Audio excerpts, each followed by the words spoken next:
to Have I Got News for You? I'm Jo Brand. In the news this week, after Mike Amesbury loses the Labour whip for fighting with a constituent, Nigel Farage approaches him to join Reform, but isn't taking any chances.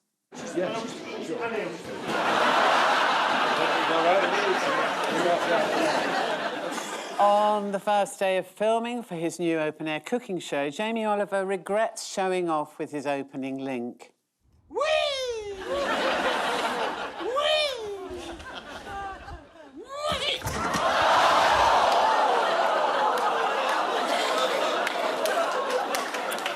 And at Zito's, the barman hears that Angela Rayner and a friend are just a couple of minutes away.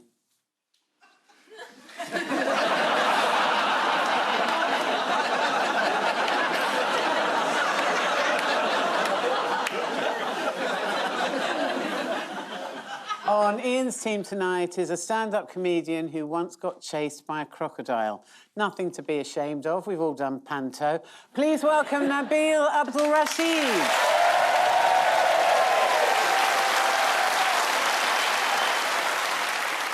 On Paul's team tonight is a journalist who, in his spare time, drinks in a pub he's built in his own back garden. You do realise you can just go for a walk to avoid your family, don't you? Please welcome Tom Peck.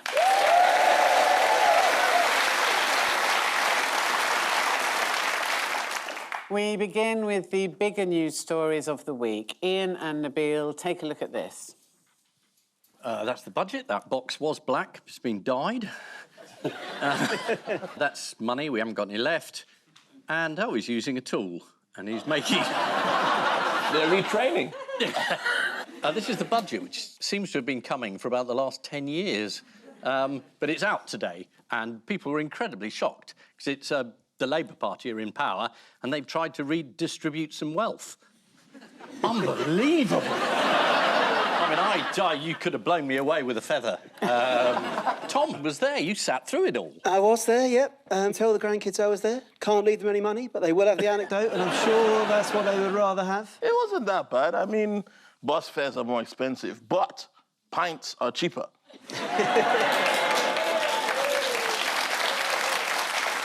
Which means... Yes? The night buses are going to be less crowded, but the people on it will be drunker. You get... So, black hole well and truly filled? 22 billion black hole. Now it turns out you need 40 billion to fill it. Well, now you've got to add on the VAT, the Labour, parts. These go up and up and up. And they inherited the black hole from the Tories. Of course, I mean... So you've got to pay tax on that as well now. What was in the budget that a lot of people complained would stunt growth? Was this the national insurance on employers' contributions? Indeed. People are debating whether putting this tax on employers will just be passed straight on to employees by the employers. But that suggests a lot of employers are not responsible, generous, kind and caring. And many of us are. So we'll be sucking it up ourselves. It's a good trick if you can do it. You'd never leave the house, would you? Labour got hung up, didn't they, on what counts as a working person? Yes. Now, does anyone here say they're not a working person? I'm not sure my mother ever thought this was a job. I mean... But you make it look like one. It's hard work. It is hard work. I mean, you must be quite upset, Ian, on behalf of all those non-doms who are going to lose their tax break. Yes, I mean, I'm just devastated. The idea that Lord Rothermere, the owner of the Mail, may lose his non-dom status. I mean, it's gutting. What sort of country do we live in? Not the same one as him. Jeremy Hunt was upset. What was he upset about? He's not Chancellor anymore. It is funny watching all the former Chancellors saying, this budget, I mean, it really isn't very good. Liz Truss, she did, she criticised the budget. And you thought, look, the country's still standing. A day later, it's a good budget.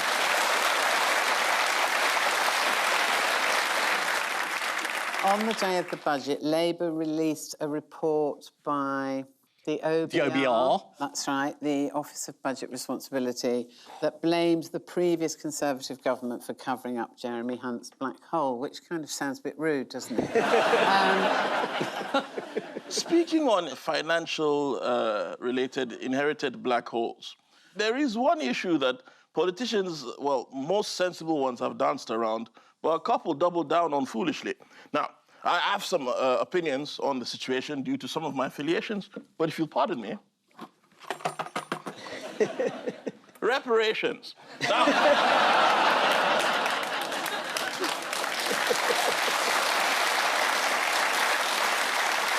if you're Irish, Scottish, Welsh, Polish, or from Birmingham, you're exempt, but the rest of you, wrap me my piece.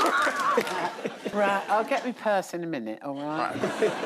Now, what did former egghead and useless Chancellor Kwasi Kwarteng say about the budget? I think he said my budget wasn't perfect. It was the understatement of this or any other century. Then he added but, didn't he? And then he went on to criticise this budget. He called it naked class war. That does sound fun. I mean, if there's gonna be a class war, then Might as well be naked. At least one Labour MP has been connecting with the voters. Who's that? my guy. Don't call him Mike, call him Iron Mike. I like that. He showed more integrity than anyone we've seen in Labour recently, because if you watch again, you'll see every single punch was thrown from the left.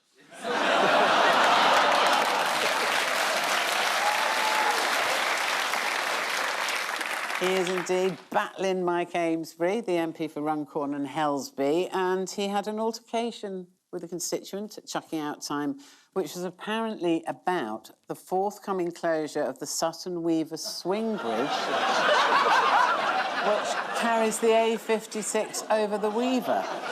So, understandably, feelings were running high. So, this is the first Labour budget in 14 years. One controversial move was to raise the cap on single bus fares from £2 to £3.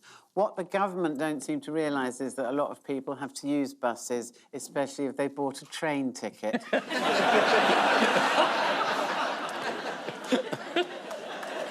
Also this week, Education Secretary Bridget Phillipson has discussed the possibility of introducing a smacking ban. Sadly, too late to stop a fellow MP doing it in the street.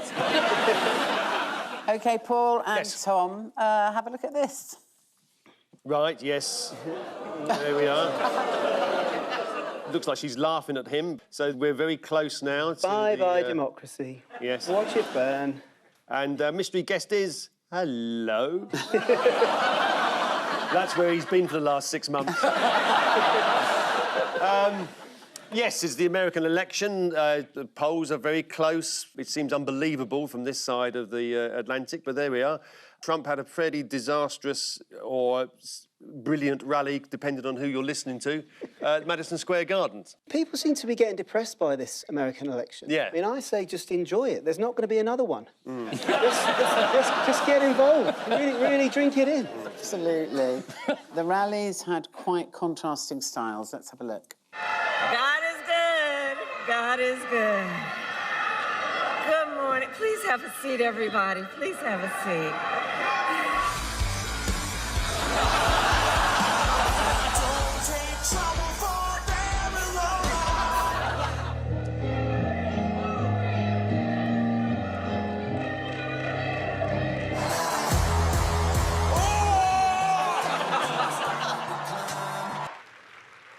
You might be seated in the presence of God. We must crush jihad! Those aren't the worst bits. This is a balanced selection of BBC footage showing compassion, caring, Christian virtues and mad people.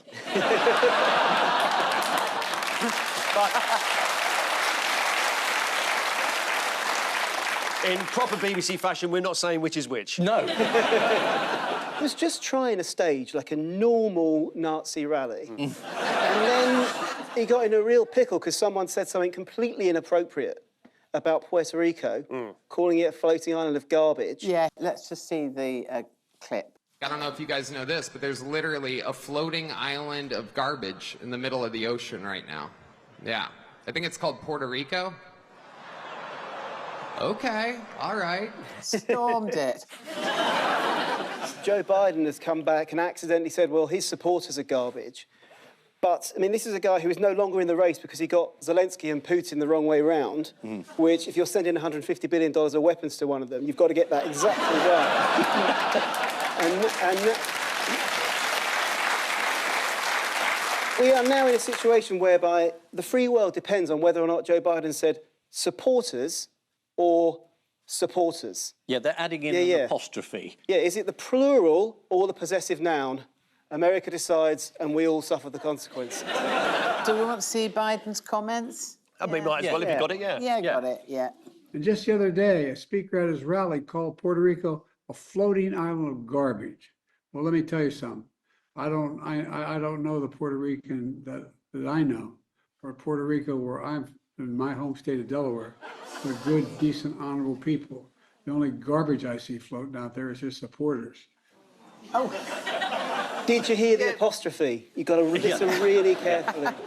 Yeah, in an attempt to emphasise that he was speaking about a comedian, Biden's team issued a transcript of his remarks inserting an apostrophe between the R and S of supporters. The incident has simultaneously infuriated grammar Nazis and delighted actual Nazis. And all he had to do was shut up. I mean, it's incredible that his only contribution will have been to win the election for the other side. Yeah, but I mean, it's pretty mild compared to what Trump's guys have been saying. I mean, at the rally, there was a guy that said very strongly that Kamala Harris was the devil. Yeah, and Trump complained because people have been comparing him to Hitler, having forgotten that his own vice presidential candidate compared him to Hitler. Oh, let's hop back to Joe Biden for a bit. What's he been doing for Halloween? He's been biting a baby's leg. It's a tradition. No, the baby's dressed up as a chicken. He's an old man. He understands me. Who is Kamala Harris supposedly struggling to reach? Women? Is it women? Men. Everybody. Young men. Old women. Small children dressed as chicken. Young people. Yes. Who are more likely to be undecided voters. Although here she is at her recent rally appealing to her more youthful supporters. And I see all our leaders, young leaders here as well.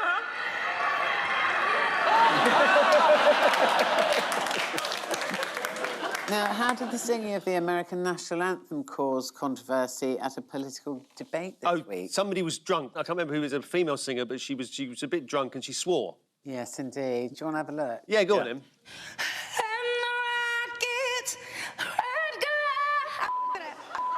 Can I go back? Can I go back, please? I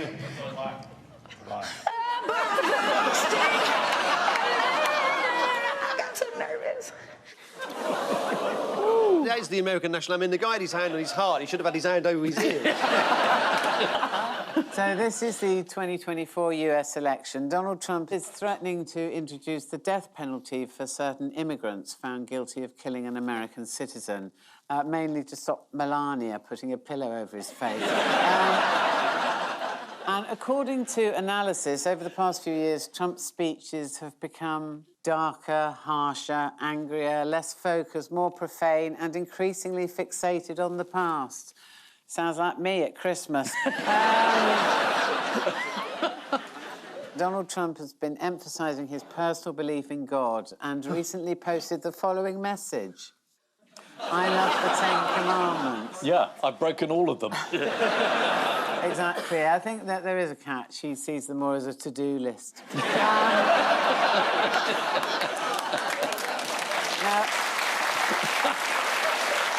And so to round two, and as it's Halloween, it's the cauldron of news. Is this a vape? Yeah. I'm going to be giving my cauldron a stir, and you've got to identify what comes out of it. Fingers on buzzers, teams. Paul. Yes, so this is something about Christmas arriving earlier and earlier, and in about 10 years' time, it will be continually Christmas. Do you know what this phenomenon is known as? Christmas creep. It is indeed. Should we see an example of Christmas creep? Yuletide year long. Oh, I'm sorry, I ruined your Christmas creep Don't joke. worry.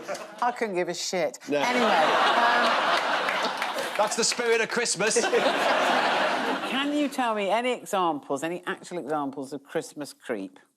Well, supermarkets have started displaying Christmas goods. Indeed. Mince pies, have a guess when they went out. September the 24th. September the 7th, so not far off. Wow. And Christmas markets are also opening earlier and earlier, as this graph from The Guardian demonstrates. If anyone can actually work out what's going on there, I'll give you a mince When pie. did Birmingham get renamed Birmingham Frankfurt? Wasn't Brexit meant to end that sort of thing? Obviously, it was Halloween this week. Do you remember the boy who made a Halloween costume out of 340 Yorkshire puddings? Yes, he was on the other week, wasn't he? We had a picture He of him. was indeed. Yeah. What's he done now? Well, let's have a look at him and his dad on This Morning this week. Here we go. They played the ball. Hey, it was a great Okay, guys, hi there. Can you see? Yeah, let me bring you round. Hey, darling. Oh, you're very greasy, aren't you? Why is he wearing shorts? That's the only question you've got to ask. I don't mind the costume, but the chap's wearing shorts. Shouldn't he be reported for battering his kid?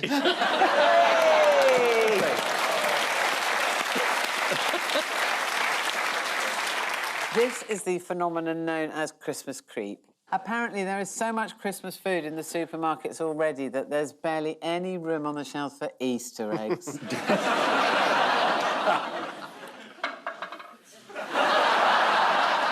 No one knew I had a wooden coil until that fell out.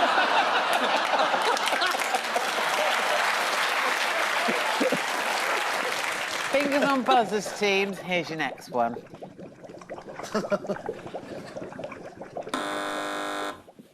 Generation Z, as I believe they're called, apparently don't know how to queue at the bar. Or rather, they do know how to queue at the bar.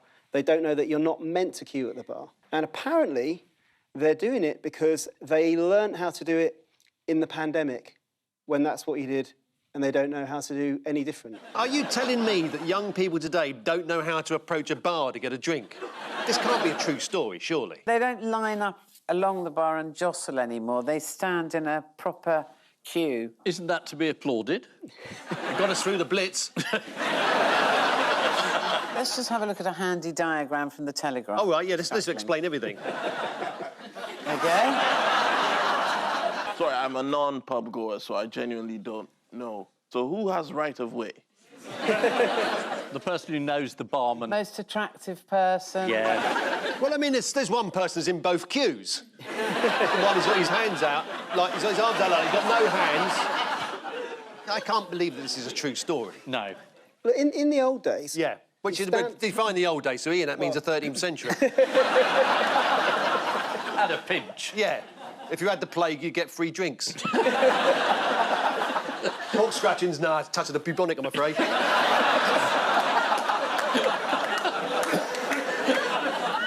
There's a topical joke for you. Yeah.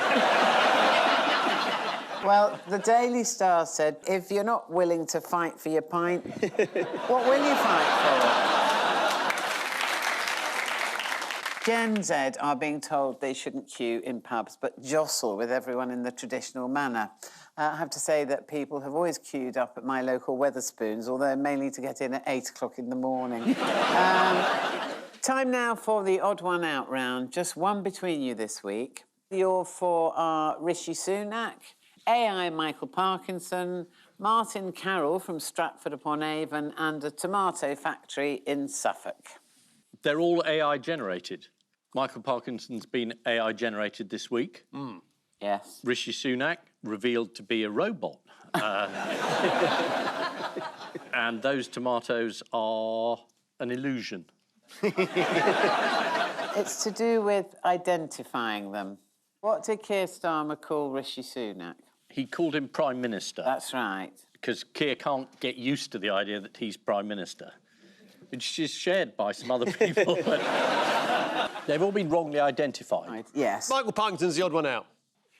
You're right, Paul. Yeah. They've all been wrongly identified, except AI Michael Parkinson, who's so realistic he's been clearly labelled as AI Michael Parkinson to avoid confusion. And he's going to be interviewing real guests for an upcoming show.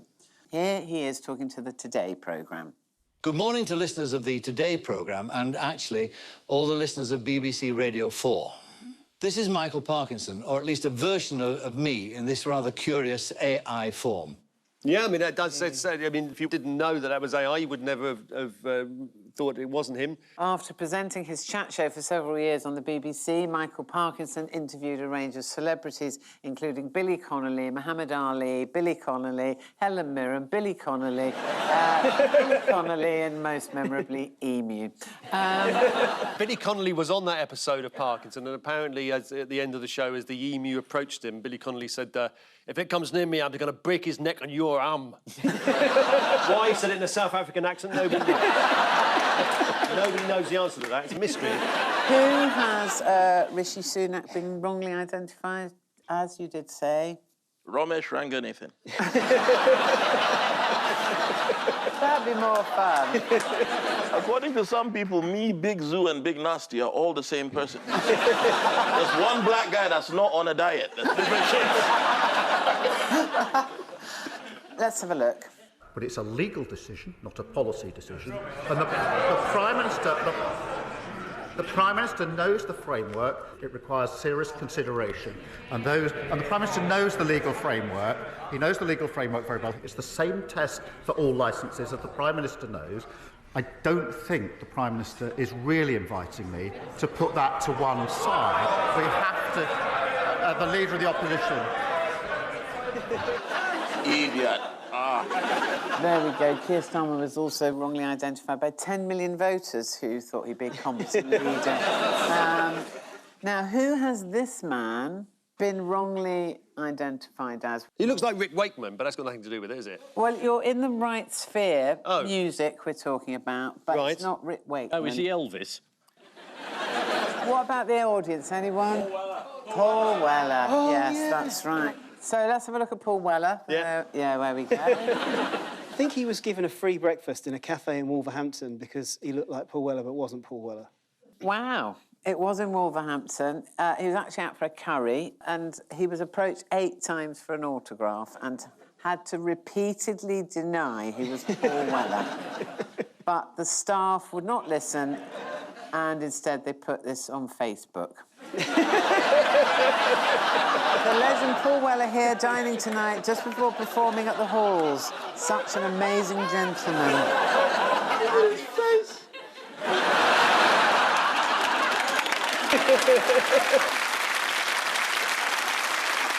A spokesperson for the restaurant told the Star he should not have allowed the picture to be taken if he wasn't Paul Weller. We thought he was. While one waitress said, we all had a good laugh about it. To be honest, I had no idea who Paul Weller was. And finally, what was a tomato factory in Suffolk mistaken for this week? A tomato factory in Norfolk. A brothel. No. Dee Harrison from Ipswich was driving to work last Wednesday morning. Oh, yes! She thought she was seeing the Northern Lights. That's right. And it turned out to be the glow from the tomato factory. Here it is. Let's have a look at a picture. Apparently, Specsavers have genuinely now given her a free trip to Iceland to see the real Northern Lights. But she's gone to the local freezer centre instead.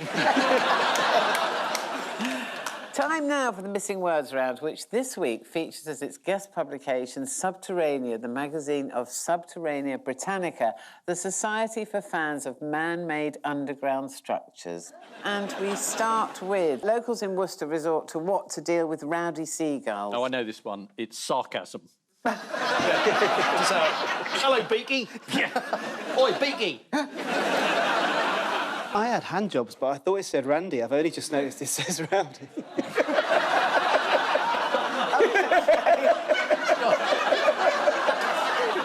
Locals in Worcester resort to contraceptive pills to deal with rowdy seagulls. Are they taking the contraception, the locals? This will stop the seagulls. The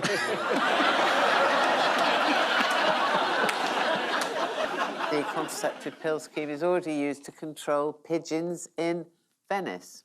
Really? But not in Rome, because the Pope won't allow it. Next one. John Crawford from Glasgow was enjoying his back garden when what? It subsided, revealing a vast Roman amphitheatre. Yeah. I think that's right. When it collapsed to reveal a subterranean nirvana. John Crawford from Glasgow was enjoying his back garden when he fell down a hole into a 12th century monk's foul water drainage system. Holy shit!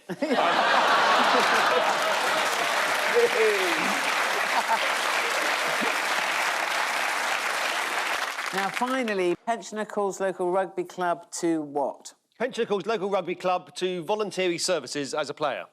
It might be a lady pensioner. Oh, calls rugby club to offer her services as a hooker.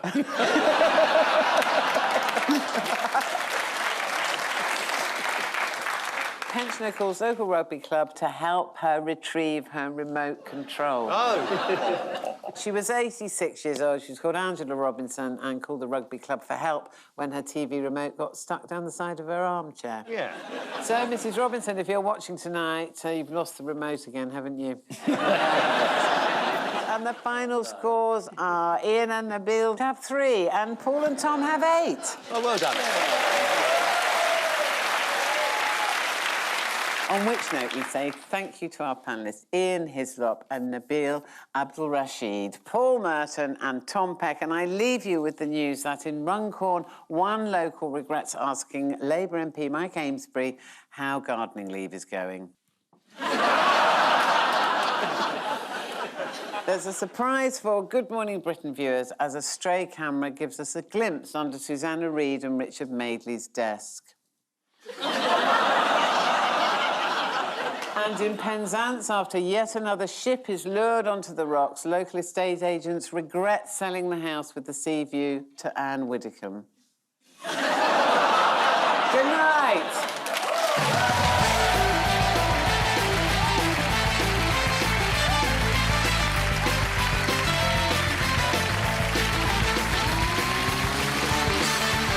Sarah Cox shares the joy of reading with famous friends on iPlayer. Press red now for her book club Between the Covers. And in the latest Americast, trick or treating with Philadelphia's Republicans. Download the BBC Sounds app to listen now.